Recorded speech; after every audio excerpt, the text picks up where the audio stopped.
Well, we're joined now to talk about Sactwu buying a clothing unit of Seardel by Herman Pillay, who's CEO of Trade Call Investments. Good morning to you, Herman. Some time ago it was announced that instead of closing a factory, Seardel was going to sell it to trade unions. Now there's a company that I've just mentioned which is obviously in charge of that. You're the CEO. So what's happened in the meantime, and what have you done that Seardel couldn't do? We're still in the process of trying to do what Seardel could not do.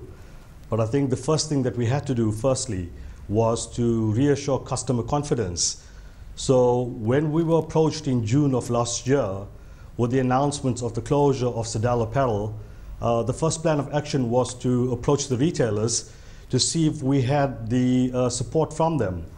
I'm pleased to announce that the support from the retailers has been unanimous. They've come through very positively for us in support of this new venture. Well, Herman, I mean, Sactwu has been accused in the main for protecting their workers to the extent of seeing a lot of job losses in the industry. Surely this is something that you're going to have to take on as well. How are you going to keep alive a company that is that has to actually downsize and restructure if it's going to gain any operational efficiency without actually laying off workers?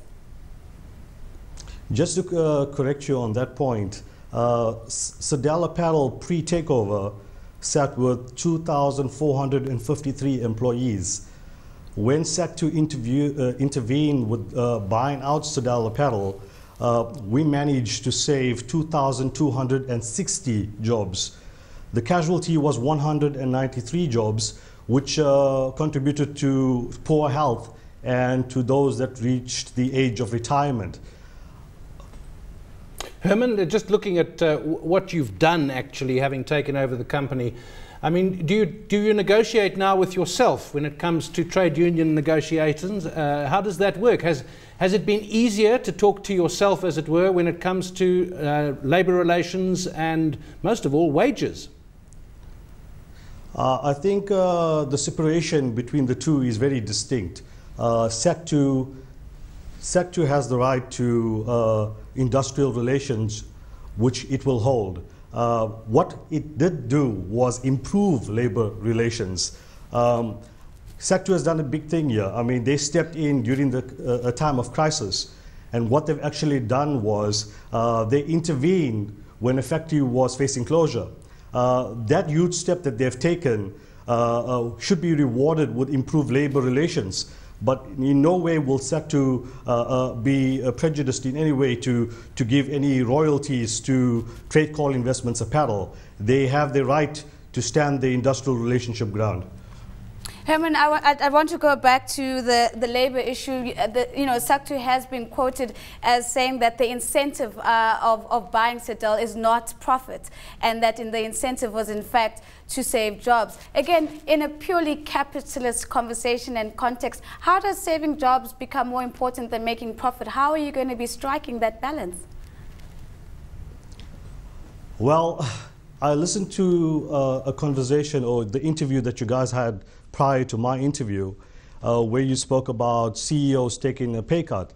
Just to let you know, I'm the new CEO of Trade Call Investments Apparel, and I pledged for taking no salary for 1 year to show my commitment to this company, because I believe so much in the potential that exists in the business. But in saying that, Sactwu's intervention as well has created a huge paradigm shift in the way we view the industry going forward. Herman, how long have you given yourself to make this a success? I mean, you might not want to make a profit particularly, but you certainly have to break even at least, and whatever surplus there is, perhaps you put back in the business rather than give it to shareholders. So how long are you going to give yourself before you can say, you know, we've made it, we're successful, or we're not going to make a go of it? What's your time span? Just to give you our future plan, we are projecting an employment growth of 20% in the next 6 months, which looks very achievable. In December, after we intervened from September, in December of 2013, if there were no retrenchment costs that had to be paid out, we would have broke even for the first time. So that's positive already. The area that we work in, the motivation is there, our staff's very driven.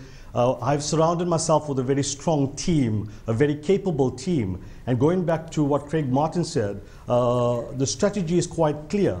For us to see any profit, we've got to incentivize our employees. Herman, last question for you. You said the retailers have been very sympathetic, you've approached them and so on. What are they doing for you that they didn't do for Seardel? There's nothing really that they're doing different to what they've done to Seardel. My approach to the retailers is different to the approach of Seardel Apparel in the past.